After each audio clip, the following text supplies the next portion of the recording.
Ao decorrer de Kimetsu no Yaiba, a gente vê o Tanjiro sendo o personagem mais esforçado para se tornar um caçador cada vez mais poderoso e habilidoso. Mas você já percebeu o quanto isso é prejudicial para o próprio Tanjiro?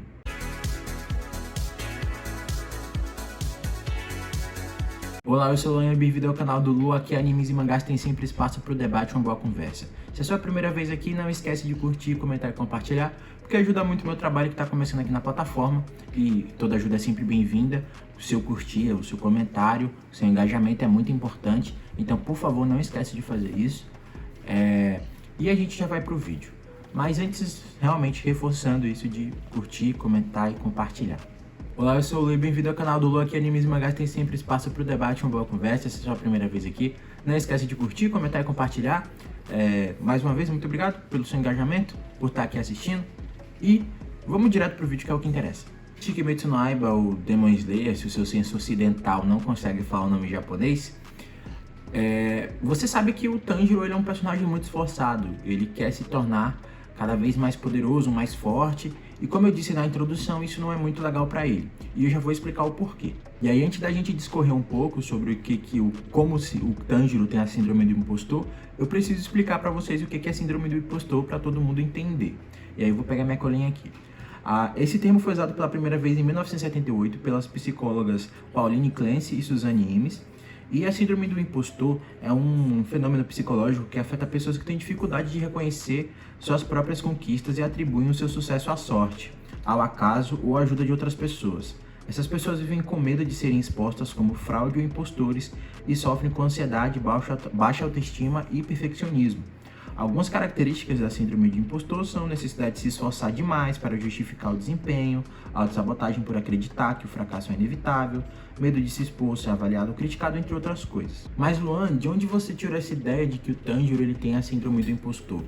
Eu acho que se você acompanha minimamente, com um olhar um pouco mais apurado, e eu não estou dizendo nem muito apurado, é minimamente apurado, você vai notar que o protagonista da história, que é o Tanjiro, ele tem uma busca incessante por poder e por força, justamente, e quando ele está em alguma luta difícil, ele sempre se fala, não, eu preciso fazer isso, pessoas dependem de mim, eu não consigo, eu sou muito fraco, eu não tô... Por exemplo, qualquer luta contra um Hashira, por exemplo, onde ele é colocado em momentos de muita dificuldade, Hashira não, contra uma lua maior, ele é colocado em uma situação de extrema dificuldade, tem algum amigo dele sofrendo, ou sofrendo algum ataque, sofrendo algum dano, ele começa a se culpar. Ele fala, isso está acontecendo porque você é fraco, Tanjiro, isso está acontecendo porque você não é forte o suficiente, você não tem habilidade suficiente em vários momentos. Isso é uma coisa que é recorrente em toda a obra. Ele está o tempo inteiro falando, você não é forte, você não é forte, você não tem força suficiente, você precisa se mexer, você precisa lutar, você precisa, sabe, fazer alguma coisa. Tem uma cena muito interessante durante o arco da Vila do Entretenimento, que ele tá, o Zenitsu acaba sofrendo um dano e ele começa a se culpar por isso, pelo dano que o Zenitsu se tomou, e ele fala no pensamento, o Zenitsu se machucou por sua culpa, porque você não foi bom o suficiente, você não foi poderoso, você não conseguiu se mexer. E ele já estava muito danificado não, ele já estava com muitos danos devido à luta toda, a sequência de luta que ele já estava tendo. Então, obviamente, ele não ia conseguir se mover numa velocidade boa e acabou tendo que ser salvo. Então, isso, eu acho que eu acabei dando um spoiler, né? Enfim, eu vou dar um alerta de spoiler. E aí, justamente nisso, por mais que ele tenha força, ele tenha habilidade, por mais que ele tenha uma progressão que seja absurda para um caçador de Oni, da idade dele e com o tempo que ele tem, nunca tá bom o suficiente. E tem um motivo para isso. Essa síndrome não surgiu do nada.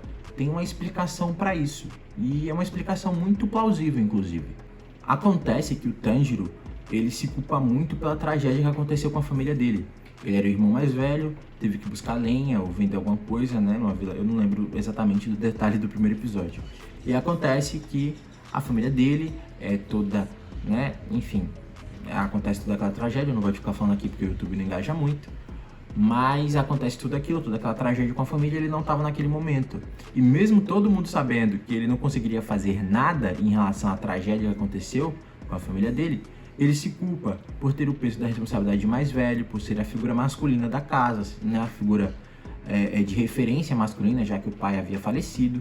Então tem toda toda vez que ele não é forte o suficiente, toda vez que ele não é capaz o suficiente de salvar seus amigos ou de proteger sua irmã mais nova, ele revive aquele momento. Ele revive o trauma, ele revive a sua incapacidade de não estar naquele lugar, de não estar com sua família. Então toda vez que o Tanjiro ele não é forte, ele mostra alguma inabilidade, ele está muito machucado e não consegue fazer alguma coisa para ajudar ou para lutar, ele revive o trauma daquele dia no qual ele perde a família.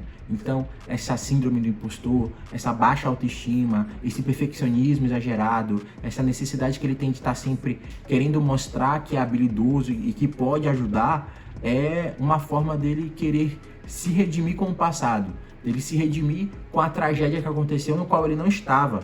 E não estar, a ausência, gera nele um sentimento de culpa e incapacidade e incompetência, porque as funções que ele tinha de ser referencial dentro da família foram completamente falhas, né? Então ele imaginava que se ele tivesse ali, mesmo como eu disse anteriormente, mesmo sabendo que ele morreria junto com todo mundo, gera nele um sentimento de culpa.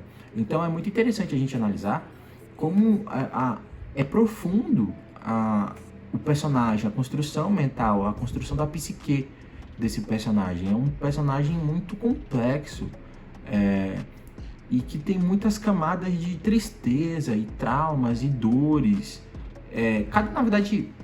Na verdade, Kimetsu no Yaiba, o Demon Slayer, a maioria dos personagens tem muitas camadas, né, de passado, problemas com o passado, sentimento de raiva, de vingança, até esse sentimento de justiça ou justiçamento, né, fazer justiça com as próprias mãos. Então, é uma obra que é muito ampla no sentido mental, psicológico dos personagens. Apesar da sua narrativa ser muito simples, os personagens são muito profundos. Poderia ser muito mais se a obra tivesse mais tempo de discorrer. E aí fica até uma crítica.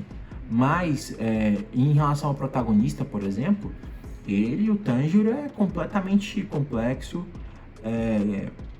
e profundo e triste, ao mesmo tempo que ele tenta passar uma felicidade, que ele tenta mostrar que ele é feliz e na verdade ele tem momentos de felicidade, mas também não perde um pouco do seu jeito de ser um rapaz feliz, alegre, simples, meio bobo de vez em quando. É claro que isso cai na fórmula shonen, mas analisando a obra pela obra e o personagem pelo personagem, a gente percebe que ele tem muito desses momentos de ser um rapaz bobo e inocente e ter um momento de ser só um garoto, apesar de carregar todas as responsabilidades que tem. Então acho que no geral era isso que eu queria trazer muito para você, dessa camada do Tanjiro, como ele revive o passado e como esse passado gera nele uma síndrome de impostor, né, de ser sempre um incompetente, mesmo sabendo que ele faz muito, né, para, enfim, derrotar as luas superiores e derrotar Onis e por aí vai.